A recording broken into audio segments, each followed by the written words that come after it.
The digital navigator is there to have a good understanding of the resources available in their area, as well as the understanding of how to get their community member to the resources that they need. Welcome to episode 442 of the Community Broadband Bits podcast. This is Ryan Marcatilio McCracken here at the Institute for Local Self-Reliance. Today, Christopher welcomes Paolo Balboa, Program Manager at the National Digital Inclusion Alliance, and Shauna Edson, Digital Inclusion Coordinator at the Salt Lake City Public Library. The group dives right into what digital equity means, both in policy and practice, and how we can be more thoughtful about both. Paolo shares the history behind the idea of the NDIA's Digital Navigator program and how it came to fruition, helpfully, right at the start of the pandemic. Shauna talks about the challenges digital navigators confront head-on in communities, from helping residents overcome lack of familiarity with new devices, to learning to navigate the web, to connecting with local resources. Both Shauna and Paolo stress that successful forward progress will come from the presence of ongoing programs staffed by fellow community members, and Shauna shares the progress made so far in Salt Lake City. If you listen closely enough during the episode, you can hear Christopher once again tout his imperviousness to online scammers of all types. The rest of us on the team here at Muni Networks wait patiently for the day when he gets his well-deserved comeuppance. Now here's Christopher talking with Paolo and Shauna. Welcome to another episode of the Community Broadband Bits podcast. I'm Christopher Mitchell at the Institute for Local Self-Reliance in St. Paul, Minnesota. And I'm excited. This is a show that I've been wanting to do for 6 months since I first learned about the concept of digital navigators, and we're finally in a good place to talk about it with the right people. So let me introduce you first to Paolo Balboa, the Program Manager at National Digital Inclusion Alliance. Welcome to the show. Hey, Chris. Thanks for having me. Happy to be here. Yes, I'm very excited. We've had Angela Seifer on multiple times, and I think she's a fan favorite. So you have super high pressure on your shoulders. We also have Shauna Edson, the Digital Inclusion Coordinator at Salt Lake City Public Library. Welcome to the show, Shauna. Hi, Chris. Thanks. Happy to be here. Yes, and I'm also excited because I have to say, like, I keep looking to Utah for the future of broadband. Utah is a very advanced state technically, and so I'm really glad that we were able to pull you in. We have fun things going on here. Shauna, I think you had the idea, so let me ask you the question first. Let's just give people a sense of what is digital equity. For me, digital equity is everyone having easy access to use technology to communicate, learn, work, and play. So all individuals in community have the information technology capacity needed for full participation in our societies, civic engagement, economy, and access to essential services. So right now that can look like remote learning, working remotely, talking to our friends and family over sharing meals over Zoom, all the things that we need to do to stay safe at home.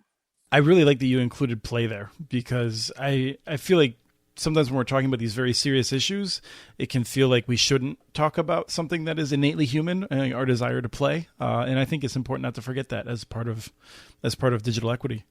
And so, Paolo, let me ask you, is there anything else that strikes you that we should mention as we're setting the ground that the foundation will build on for the rest of the show? Yeah, I think Shauna just absolutely nailed it on the head there. I think one of the words that she mentioned that stands out to me is like the participation in society and democracy. And, the example that I trot out this year is that this was a big year for civic engagement that had to happen online. So whether it was filling out your census online or registering to vote or re-registering to vote, those were all activities that required some element of digital equity. It needed that connection to reliable broadband. You needed a device to get on, and you needed to have that digital literacy know-how in order to be able to navigate those sometimes confusing government websites. Now, if we go back about 10 years ago, I feel like that was kind of the beginning of a robust effort. The BTOP program from NTIA, part of the stimulus that put a lot of money into digital inclusion efforts. Now we fast forward, and I feel like the idea of the digital navigator is somewhat new. And so maybe, Paolo, I can just ask you to start by giving us a sense of what led to the creation of this digital navigator idea. I think that the idea of a digital navigator has been around since before 6 months ago, right? But the like digital navigator, we assigned a name to it and we started to breathe life into this idea because of COVID. I mean, so many like in March when COVID hit and everyone had to stay at home, so many organizations that were already serving their community members, they had to figure out, okay, how do we continue to fulfill the mission of our organization when we have to do everything remotely? So this idea of a digital navigator came up because what the community learned is that all of this has to happen via remote interaction, maybe something like a Zoom call, or maybe something like a simple telephone call. With the example of a Zoom call, that takes an element of digital literacy know-how on the part of the community member to understand, to know and understand how to get to Zoom, how it works, and how to adequately use it to be able to check in with their community organizations. For a digital navigator, they had to figure out, okay, what are some best practices for communicating with our community members over Zoom or over the phone? A lot of these skills, I think, my background is in libraries, so the first thing that I think of when I describe a digital navigator is this is a librarian, right? I think about the pre-COVID, before March, the idea of a reference librarian, which was someone who sits behind the desk at the public library. They're there to intake patron questions and guide them towards resources that they need. Frequently in those conversations, right, a patron comes through the library doors because they may not have the vocabulary to describe what they need. So that organic conversation between a librarian behind the reference desk and a community member or a patron is the work of a digital navigator, except now it's happening over Zoom meetings or over the phone. But regardless, the outcome is the same. The digital navigator is there to have a good understanding of the resources available in their area, as well as the understanding of how to get their community member to the resources that they need. It seems like a joke that is common among economists in terms of the nature of the chicken or the egg nature of this, which is I'm going to teach you how to use Zoom. Okay, let's get on Zoom so I can teach you how to use Zoom.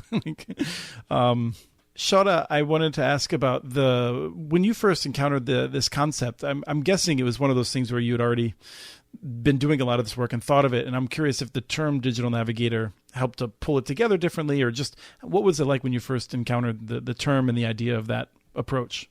The idea with digital navigator, I think, was something. It actually came to be between a conversation with myself and Angela and Bill Callahan over at NDIA. We were brainstorming together different ideas of what we could call this concept. And we started working on our project with them in April. So it's been a long time coming. So when we came up with the idea, we were brainstorming different names and lots of things came up. We looked at ideas of like a case manager or just some other words. But what we liked about Navigator was that it was more of a guide and a support rather than somebody taking on a significant role of being a teacher or doing something for somebody. It's the idea of supporting individuals to be able to do things themselves. Excellent. Paulo, how do you, where did you come in terms of this? What is your role with the Digital Navigators? Yeah, sure. So NDIA brought me on in late July.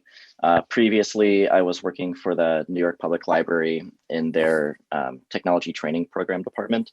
And before that, I was working for the Cleveland Public Library in their version of the technology training programs. So I was a library educator, informal educator, working primarily with adults. I had known of NDIA and known Angela and Bill and Shauna for several years, I think back to 2017. So I was already familiar with this work and knew that this was like an organization that aligned with the stuff that I like to do. So when I came on, I just got thrown into this Digital Navigators project right away, right? My background and experience with two separate big public library systems with curriculum development, delivery of classes to delivery of content to to students of all different backgrounds and interests and whatnot. I think that is where I came into not only NDIA, but specifically this project. So with Digital Navigators, so it's one of the programs that I manage. And what NDIA does and what I do functionally is support folks like Shauna on the ground who are doing this work with their communities, right? Shauna and her colleague Justin, of course, are going to have much closer relationships with folks in their communities. But NDIA thinks about, okay, how can we utilize, or how can we make effective our national network of broad affiliates? So one of the things that we do is convene a working group every few weeks, that of which Shauna and Justin are a part. We have topics in which we're addressing on the ground issues or problems that are coming up in our planning and development of various Digital Navigator projects. So for instance, when we were trying to figure out like, okay, how do we normalize or standardize that organic conversation between a Digital Navigator and their community member when they're trying to figure out what the community's member need is? That was a pitch that we were throwing to the working group. We were saying like, okay, how do you guys do this? And then, does this look like a script? Does this look like a form? How does it make the most sense to teach someone what this work looks like and what a good workflow is? Shauna, it seems like this is something that you're still every week, perhaps there's new exciting developments as people come up with new ideas of how to manage this sort of a thing. Is it still kind of maturing that quickly? Absolutely. Yeah. Between our digital navigators that are working with individuals, the feedback they provide, the national work group that Paulo runs that he talked about through the NDIA has been so amazing to help us get feedback and vet ideas and really work out some of the logistical things that come up. Yeah, we're changing often. Our goal is to have a replicatable model at the end of September of next year. And I'm curious if you can tell us, like, I'll ask you this next, Paulo, so you can think about it. But Shauna, I'm curious, what's like one moment where something just was, you just had an aha moment or just a moment of real levity when you were working with folks on this issue? I think one of the big aha moments for me was some of the community-based organizations that we're working with have really close relationships with the community members coming into those organizations and really new to this idea of a digital navigator and providing this type of support. But they had staff members hired on to be digital navigators. And those individuals were just fearless. We gave them about a week worth of training and they just jumped right in and were immediately able to start supporting folks that they were working with in this capacity. So I think a lot of the focus that we place on this type of work is on technology skills, but I think a lot of it is on actual customer service, like how we interact with individuals and how we listen and how we talk with them. And then having an amazing resource base, which libraries are great for.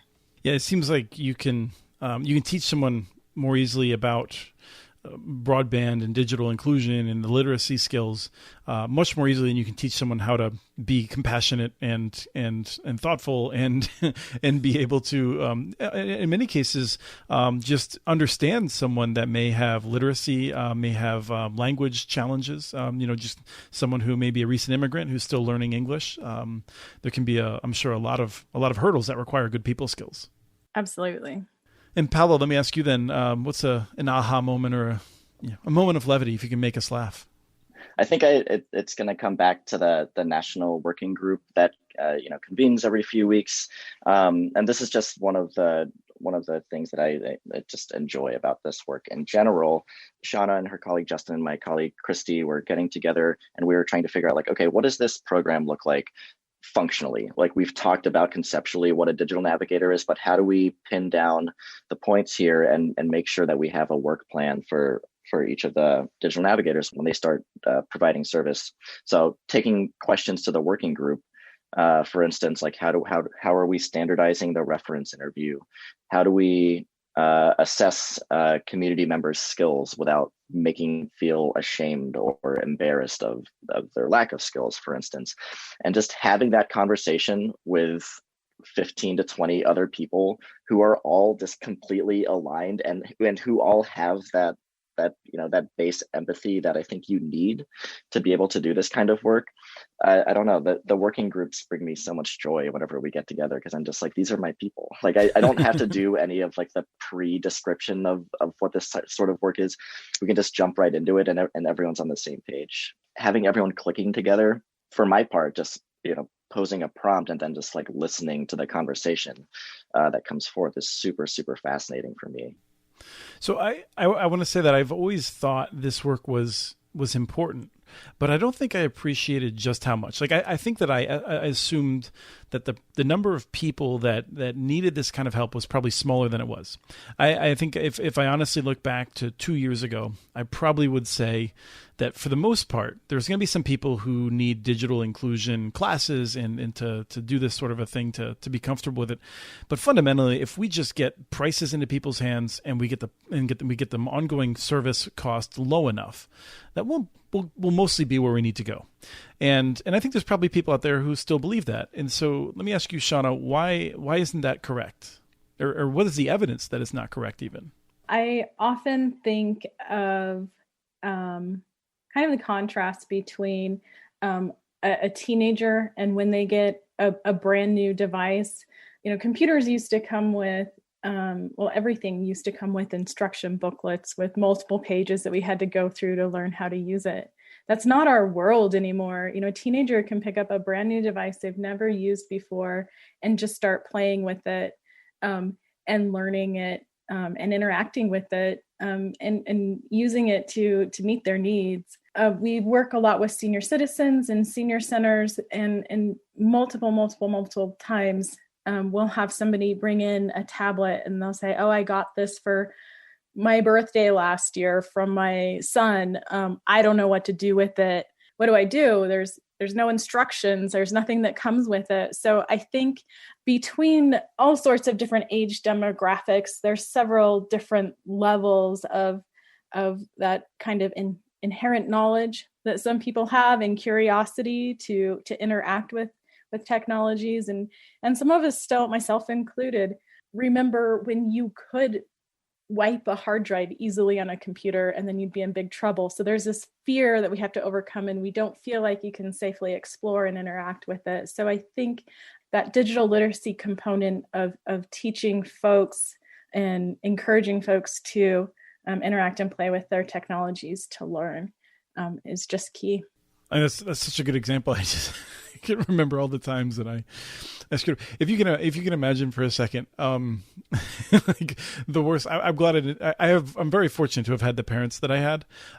When I was in junior high, I want to say, my dad was in the midst of fixing up a computer, and this would have been in like 92 maybe. And so computers were kind of rare, and my family was fortunate that my dad had gone back to college and actually got into computers. And so I was doing a report, and I had my spiral ring notebook up close to it, and I nudged it, and it made contact with the motherboard, and it shorted the whole thing out. It's a brand new, expensive piece that my dad had been waiting for, and we just lost tons of stuff. And it's one of those things that, like, and that's not something most people are going to do. It's never going to happen today, right? Your tablet is not going to be exposed like that. But there's so many things that I can just think of, like, over the past 30 years of my life of using this device that's gone wrong. And I've been fortunate. It doesn't scare me off, but I can see how for other people, it would be very scary when something goes wrong like that.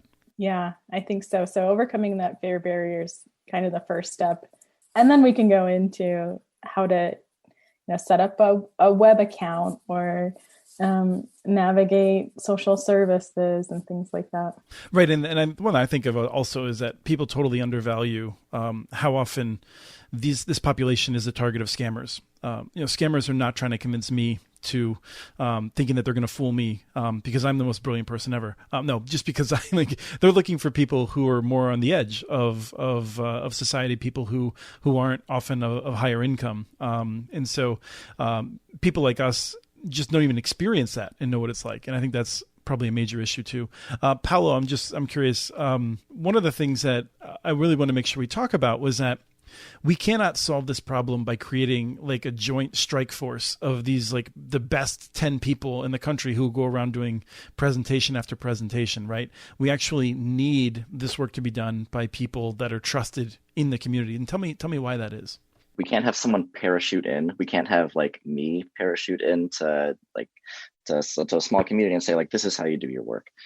This work has to happen from people who are in the community because they know their community members best, right? Like they're of the community. They live there. They can have part of that initial conversation, which, and this work sort of comes from social work and case management. Like there must be like a rapport built in order for, to get that baseline trust instilled in a community member with someone that they're going to be working with and talking with, hopefully multiple times. Right. So that digital navigator has to be from within the community. I think that like the Salt Lake City Public Library Digital Navigator project is a perfect example because they have 3 digital navigators who were working as Salt Lake City Public Library employees who are now working as digital navigators. They're getting other folks from community-based organizations who are hiring right from within their communities. When you're a community member and you can just feel a little bit at ease, maybe you recognize the person that you're talking with, or the person that you're talking with has a similar sort of background, or they at least know the same city, that breaks down like such a large barrier. Because ultimately, again, the community member, your library patron, they want to trust you.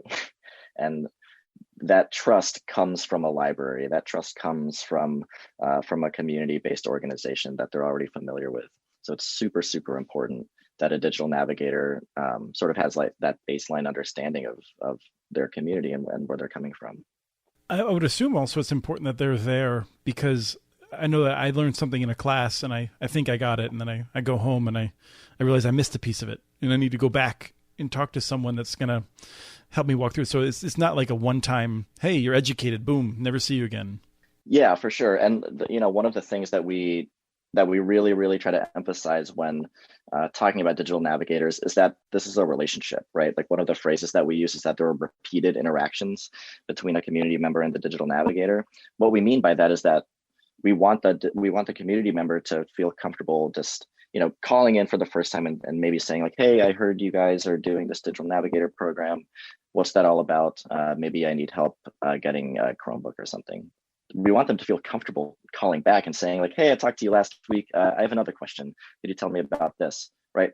And eventually, through over the course of several interactions, we want that community member, and this may be a little bit crass, we want that community member to not call back again. We want them to feel confident.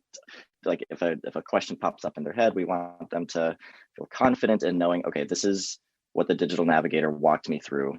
They did a good job narrating why they were doing it. And now I think I'm going to try it on my own this time. Like that's the goal, right? Like we love having that human contact, but ultimately that's one of the goals here. We want them to be able to do this on their own. Yeah. It reminds me of, learning how to use Linux, again, way back a long time ago for me, and just try to do something and then restart the computer because I broke it over and over. Right, exactly. Shauna, one of the things that I think about is just probably 7-8 years ago, there was a sense of like, what is the role of the library in the future? We're going to ebooks and at this point, I mean, I'll say I love the library system. I probably read most of the books I read, checking them out from a library I almost never go into, using one of the ebook services. But this seems like, I mean, it's actually crazy to me that you would have libraries that aren't doing this. Just tell us a little bit about how this lines up with the mission of the library. Libraries have been playing a significant role in addressing digital divides for decades. Where we are right now is kind of coming to claim space and some ownership in that role. Some cities have organizations that provide public computer labs. In Salt Lake City, the Salt Lake City Public Library has our main library and 7 branches. there's only one other public computer lab in Salt Lake City. So that's an essential service for community members to be able to come in and use those computers, as well as get some one-on-one help. And we've been also offering computer classes in our creative lab spaces. So we offer classes for people who have never used a mouse or keyboard before, to advanced things like using the Adobe Suite and sound editing. And so I think that role is shifting and changing, and libraries and library leadership is starting to take part in important conversations with municipalities on how we can work together as a community to address digital equity. Yeah, in my own St. Paul, the library system is probably the part of local government that is the most concerned with and active on trying to resolve getting home access for people, let alone other issues of trying to make sure people have opportunities for education and literacy. And libraries have stepped up a lot with some home access. We have a lot of libraries have hotspot lending programs. You can check out Chromebooks or laptops to use at home. The Salt Lake City Public Library was fortunate to receive funding from the Institute of Museum and Library Services to work on this digital navigator project, which really allows us to explore how we can do that work remotely when folks can't come in to us and use our resources. Great. I think the last question then, I'll start with you, Paolo, but Sean, I want to give you a chance at this too. And this seems like an issue that you'll work yourself out of. And at a certain point, the people who don't have the skills we'll never run out of people who need some help, but I would expect that we'll see a dramatic reduction in the number of people that need this kind of help if you do your job well. And so, do you see that in the future, Paolo?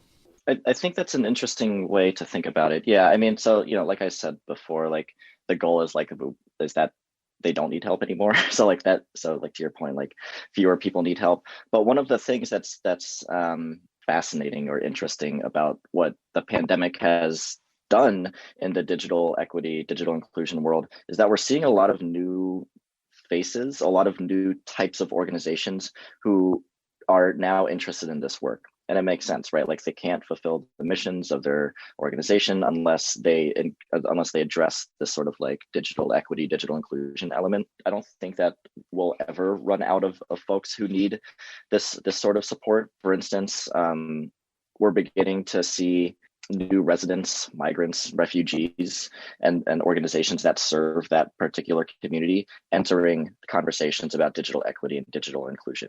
Like that's certainly a population that, for worse, has sort of been forgotten about in the digital inclusion conversation. But now we're bringing them into the fold and figuring out, like, okay, here's a new round of best practices for serving this particular type of population, and then also how do we continue service? Because like the English language divide is massive here, and that's a huge barrier that I'm actively grappling with in my work right now. Like how do we address that? So I don't think so to go back to the very beginning, like digital equity is the goal. We want everyone to get to a place of having like the skills and the understanding to fully participate in society, but that seems so far away, unfortunately. And I think that like programs like Digital Navigators and, getting more folks who are acquainted with this sort of work and the language that we use to describe our work will only reveal new populations who need help, right? So I think it's an ongoing and continuing process. Yeah, that strikes me as a very realistic take on it. Shauna, I'm curious if you want to build on that at all, if that's how you see it. Yeah, I agree with everything Paulo said, is that we're always kind of identifying new pockets of folks that need support. And then the other thing is technology is changing just as rapidly, more rapidly than we can't keep up with it. So I think that there's always going to be a need for some digital literacy support and education as technology continues to evolve. Thank you so much, Shauna and Paolo. This has been a great conversation, and I think I really appreciate the work that you all are doing to move this forward, because I will just say that from the empirical evidence that I've seen, where $10 a month connections are available, there's definitely more that needs to be done, not just to make sure people use the devices, but to make sure then that we get the benefits of telehealth and remote education and just making sure that people unlock all of the potential of the internet. And then beyond that, also making sure people have some time to play. So I'd like to end it there, and thank you both for coming on the show today. Thanks for having me. Thanks for having us. That was Christopher talking with Paolo Balboa and Shauna Edson. We have transcripts for this and other podcasts available at muninetworks.org/broadbandbits. Email us at podcast@muninetworks.org with your ideas for the show. Follow Chris on Twitter. His handle is @CommunityNets. Follow muninetworks.org stories on Twitter. The handle is @muninetworks. Subscribe to this and other podcasts from ILSR, including Building Local Power, Local Energy Rules, and the Composting for Community podcast. You can access them anywhere you get your podcasts. You can catch the latest important research from all of our initiatives if you subscribe to our monthly newsletter at ilsr.org. While you're there, please take a moment to donate. Your support in any amount keeps us going. Thank you to Arnie Huseby for the song Warm Duck Shuffle, licensed through Creative Commons. This was episode 442 of the Community Broadband Bits podcast. Thanks for listening.